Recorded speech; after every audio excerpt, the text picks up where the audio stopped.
There is one man who thinks he has the power to change Theresa May's mind. Uri Geller says he is planning to unleash his telepathic abilities on the Prime Minister.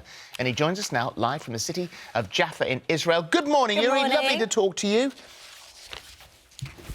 Hey, good morning, Holly. Good morning, Phillip. Listen, you know, that demonstration actually blew my mind because there were lots of big posters and in big letters, Uri Geller will save us.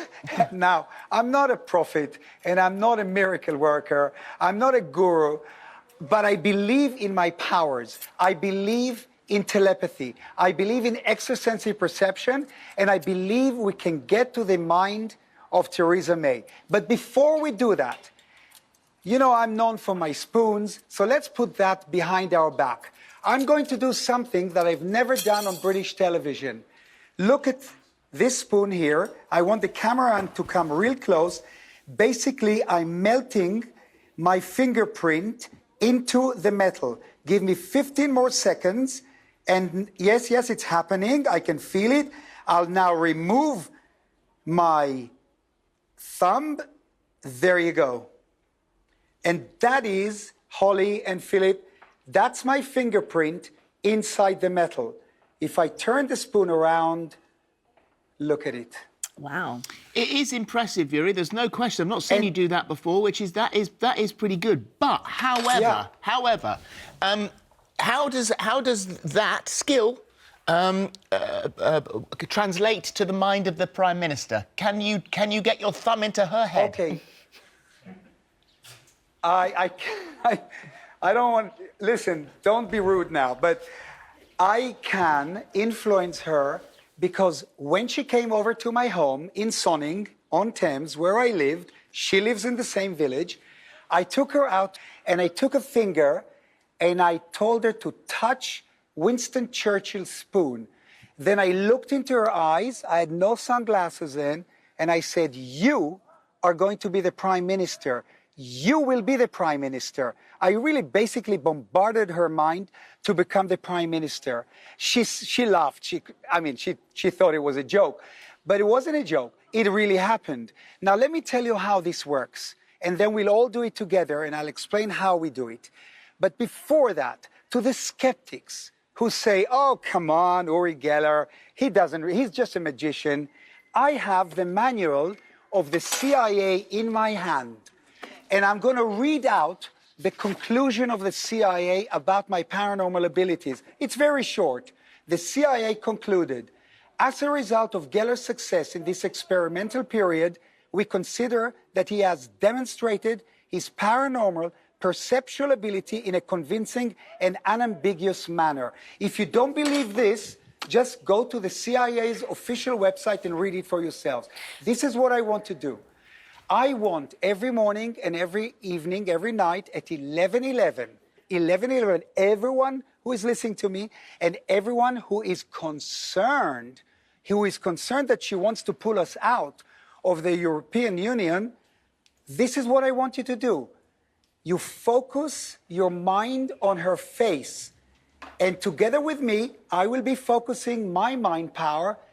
We are going to instruct her to go for a second voting, to go to do a second referendum. Because if she doesn't do that, you know, the drastic one would be to revoke, to revoke the whole thing, to revoke this, the Article referendum, 50. whatever.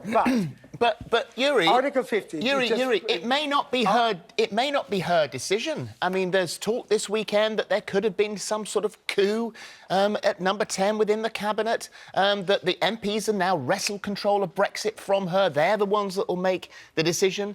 So just let the tourists go by. So it might not be her decision. Look. Revoking Article 50 is a bit on the extreme because it's kind of denting democracy. But those people who are kind of trying to control her or push her out, I say to Theresa now, and she will see this broadcast, no doubt in my mind, I will send it to her personally, to her personal email. Look into my eyes. You stay put. Be strong. Be powerful. You have an amazing character, an incredible personality. You're a strong woman. So please do what the nation is asking you to do. Do a second voting, because the first voting was a farce.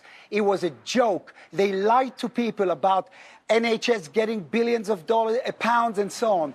So we will all send you that positive message for you to want to do the most powerful thing, bring back a second vote. Does that sound to you feasible? Can I ask you Phillip? how, if it's like the CIA says there, if this works and this has some sort of power, how ethical is this for you to get inside her head and change her mind? Is that fair?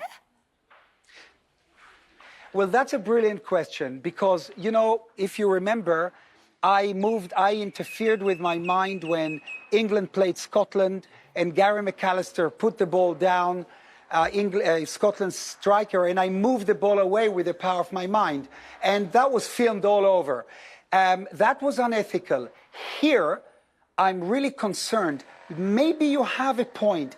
Maybe it's loosely unethical, but I care. I care about the young people. A lot of people say, what does Uri Geller has to do with it? He lives in Old Jaffa. He's not even British. Well, let me tell you something. I am a British citizen. I have a British passport. My name in my British passport is Uri Geller Freud because Clement Freud, Member of Parliament, and Lucian Freud convinced me to come and live in England 35 years ago. My son works out of London. My mother is buried in England. I care about the country. So I'm going to kind of brush away the slight ethical thing about it. If you accept my answer, I hope you do. Amazing. Uri, thank you very much indeed. Thank Always you. a pleasure to talk to you. Always fascinating. Well, let's see what happens. 11-11, 11-11. Let's convince her to do it. Mwah. Thank you. Thank you very much.